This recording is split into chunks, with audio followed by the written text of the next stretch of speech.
What's up, Cardfighters? Clark here from Vanguard Central, coming at you with a Force of Will deck profile. This is my Wererabbit deck. So starting off with the monsters, we have 4 Knight of New Moon. This is our draw engine of the deck. This makes it possible to cycle out cards that you don't want in your hand or you don't need. Her ability is to draw a card and then discard a card when you rest it. So really good, could be used for blocking. And then 3, Pilot of the Universe. Ability is to pay a moon and you can give this card flying at any time. So it's a good aggressive card to have early out in the game because, I mean, if you do have a moonstone, you can just give it flying and attack and your opponent won't be able to block. So a really good card. Then we have 2, Yang Mage of the Crescent. So I prefer this one over the defensive type. So when you pay a moon cost, this this card gains plus 400 attack. So it's a good aggressive card that you can boost up whenever you need to, and it also has flying. So this deck is really good since your opponent won't be able to always block anything. And then 4, Campanella, the Milky Way Moon. So this card searches out our moon that we need to get out into play. Her ability is when she enters, you search out a water moon card in your deck, then you shuffle it, and she gains plus 200 attack and defense for having that water moon out, and it's a continuous ability. So a really good card. You know, you get the moon out that you need in order to boost up your Wererabbits. And then 4, Archer of the Crescent Moon. So this card is sort of like Tinkerbell in the Grim deck, but gains way more power, and then plus with the moon, her power just doubles. So you get a plus 200, and then from the other 2 Wererabbits you could possibly have on the field, then she gains another plus 6. So this card gets really big really fast, and it has flying. So once you're hitting for 1,000 every turn, this card becomes a big problem and takes a lot of. It becomes a bigger target than your other cards. Then we have 3, Dark Shining Swordsman. Ability is to pay 2 moon and give a target resonator 0 attack until the end of turn. So it's a good Tekken card if you need to ensure that you won't be hit during the turn. Like if they have a Gilderai, you can just make it have 0 attack, so it won't, chunk you for like 2,000 damage because it has flying. Then we have 4, Swordsman of the Full Moon.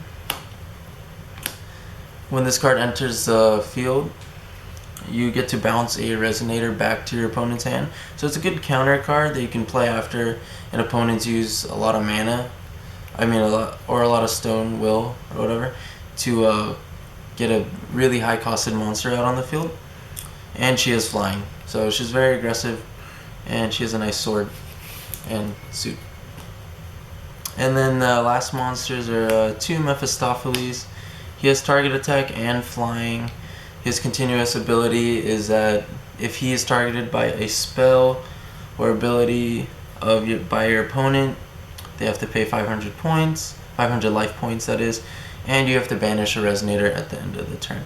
But if he's the only one on the field, then you don't have to banish anything. So a really aggressive card, especially if you pump him up with the other spells that we have in the deck, like Refarth. He just becomes even bigger during your turn. Alright, onto the spells. We have 2, Stoning of Death. So this ensures that we kill a target if we're not able to bounce him back to the hand, or we just want that card back in the graveyard. 3, Rabbit Kick. So this card, it allows you to bounce back a card to your opponent's hand, but if you control a Wererabbit, you can bounce up to 2 resonators. So really good card. It's an instant. It's a little hefty with the 2 cost, but the payoff is worth it. Then 4, Shooting Star. So I really like this card because I've seen Other people use it to kill, like if the opponent plays a stoning, then you can just change the target to their monster. So it just makes everything that they did worthless at that point. Or, you know, changes the target of a cake zone if you want to this card, if you want your spell to go through, like a stoning or anything. So a really fun card to play, and it's a good counter move. And then we have 3 cake zones, counter spells. You know, it makes things possible so your units won't get like Zeeks or anything like that. Our addition fields are 3 ref art. I know it's a little weird, but it goes hand in hand with the J ruler that we have. But this card gives plus 100 in both attack and defense to your resonators on the field. And you can banish this and pump up a card to be plus 400.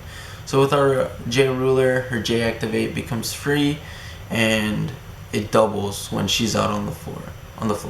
So it's really good. Then we have our 3 Pale Moons. So this card gives each Wererabbit resonator plus 200 while this is in play. So combined with Campanella, it automatically goes onto the field, which is like pretty deadly because now your opponent would have to waste like what's that card? It has Romeo and Juliet on it, but forgot it. Sorry. To take it off, but I mean you can just easily search for it again if you have another Campanella in hand. And then plus with our J ruler, because she doubles everything technically, all your Wererabbits get plus 400. So really good card. Onto our stones right now. We have 1 Magic Stone of Water, 2 Moonstones, to be able to pay for the moon cost, and also we use this moonstone because it can produce the same color as like green, blue, and black that we run in the deck. So it helps out a lot. Then 4 Magic Stone of Deep Wood for our blue and green cost in the deck. And 3 Magic Stone of Dark Depth. So for our black costs like Mephistopheles and Stoning and all that. And onto our J ruler, Crimson Girl in the Sky. So her J activate is free as long as you have a Refarth, the Castle in Heaven out. Or you can just pay the 2 wind and 1 colorless to J activate in case you're not able to get it out. And she J activates into Little Red, the True Fairy Tale. And her continuous ability is that she is unable to be targeted by fire or darkness spells. So that's really good because then she stays on the field and she won't be able to be targeted by a thunder or anything that burns her attack or defense down. And her other continuous ability is that if there is a spell or ability on your field that increases your resonators, it doubles the attack and defense. So that will double your moons and that'll double your Refarth. And her other continuous is that if your opponent has any spells or abilities that'll burn your cards, it won't decrease their attack or defense at all. So that's nullified in case they have like a Dragon's Realm or anything like that on the other side of the field. But yeah, this is my Crimson Girl in the Sky Wererabbit deck. Thank you guys for watching. Like us, comment, and subscribe. Vanguard Central out.